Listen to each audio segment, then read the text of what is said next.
Welcome back to the Doug Pagitt Radio Show. I'm the sidekick, John Music, and I'm joined in the studio with theologian and golf pro Tony Jones here on AM 950, the progressive voice of Minnesota. And we've been talking about hell and heaven and all kinds of things. Yeah, John, it's great to be here guest hosting for Doug, who's in Guatemala, and doing good things for people and making the world a better place to live, while we're just here talking about making the world a better place to live. Doug's doing it, so good for Doug. He's such a beautiful man. We send our love out to him, and we're talking these 2 hours about Rob Bell's book. In fact, Rob is scheduled to come on the program at the bottom of the hour here, so stay tuned for that. But right now, almost as exciting as having Rob Bell on is Michael Horton. Hey, Michael, great to have you on the show. Thank you, Tony. Glad to be with you. Michael Horton is you are a prolific guy, written 20 books or so. Have you had one book or 2 books already come out this year? A couple, but I can't even caddy, much less golf. So you're way up on me. The year is young, and you've already got 2 books out. Mike teaches systematic theology and apologetics at Westminster Seminary in California. He is the president of the White Horse Inn and hosts a weekly radio program there. He's the editor-in-chief of Modern Reformation magazine. And man, we find you today. You're somewhere on the East Coast, going from a speaking gig to your hotel. Isn't that right? Right. You know, Michael, you might consider like trying to do more things, fit more things in your life there. You really don't let the grass grow under your feet, do you? Well, you know, I worry very much about what would grow on my feet if I. Yeah. Well, Mike, we're really glad that you've come on the program. There is a big backlash against Rob Bell's book, Love Wins, and it is that fire is being stoked by people who I would generally say share the same kind of theological predispositions as you, and that is what's called, for our listeners, Reformed theology. You can maybe people have heard that in the name Modern Reformation magazine, which is the magazine that you edit, and you know, Reformed people, especially one right here in our backyard in the Twin Cities, John Piper, as we told listeners in the first hour, he really stoked the fires of this by tweeting "Farewell, Rob Bell," and I don't want to, you know, ask you to defend somebody else's tweet, but what is it? Before we get into the book proper, give us kind of a layout of the Christian landscape and where this Reformed Protestant theology fits in that you and some other names like John Piper hold to. Well, it's a pretty broad movement, even though it seems fairly well defined. A lot of us caught on to Reformed theology through people like R.C. Sproul, J.I. Packer, James Boyce, and I think it has really caught on with a lot of people who come from sort of the Bible Belt background, more Baptist, even in some cases fundamentalist backgrounds.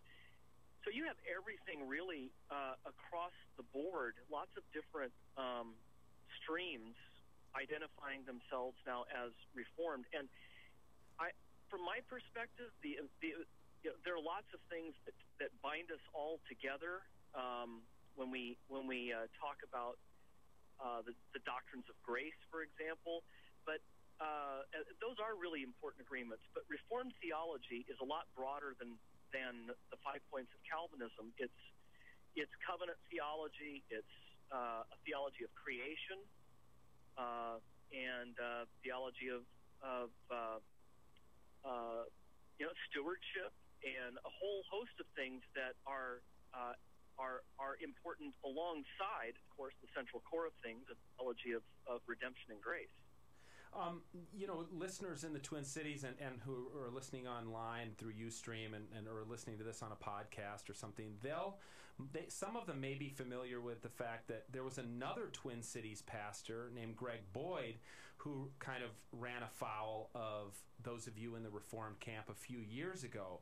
Now, one of the things I just want to ask that it seems to me, just from a sociological perspective, is, and I actually don't know the answer to this. This is not a setup kind of question. I really am trying to get to the bottom of this myself to figure this out. But like Rob Bell, I can't imagine Rob Bell ever writing a series of blog posts about a book that you've written, or Brian McLaren doing that. And yet, when Rob Bell comes out with a book, you wrote, and we'll put all the links up on DougPagittRadio.com. You wrote a series of 9 blog posts examining Rob's book chapter by chapter.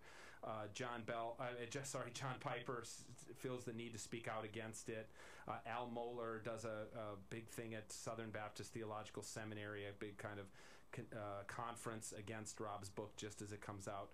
And yet on the other side, there doesn't seem to be that kind of, people aren't saying, I mean, I do it a little bit actually, but most people don't.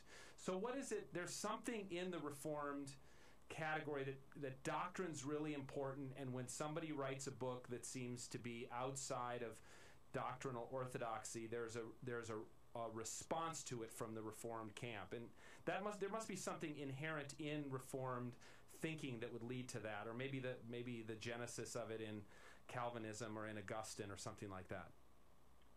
Well, I think that kind of a leading question, Tony. I think that there was lots of interest in Rob Bell's book from a lot more than Reformed people. I mean, I've talked to lots of Arminian friends who want to talk about it, think that it's something that is valuable to either critique or to affirm. There's a lot of talk about it right now. It's in the media, and I don't think the media was interested in the book because they have a Reformed inclination.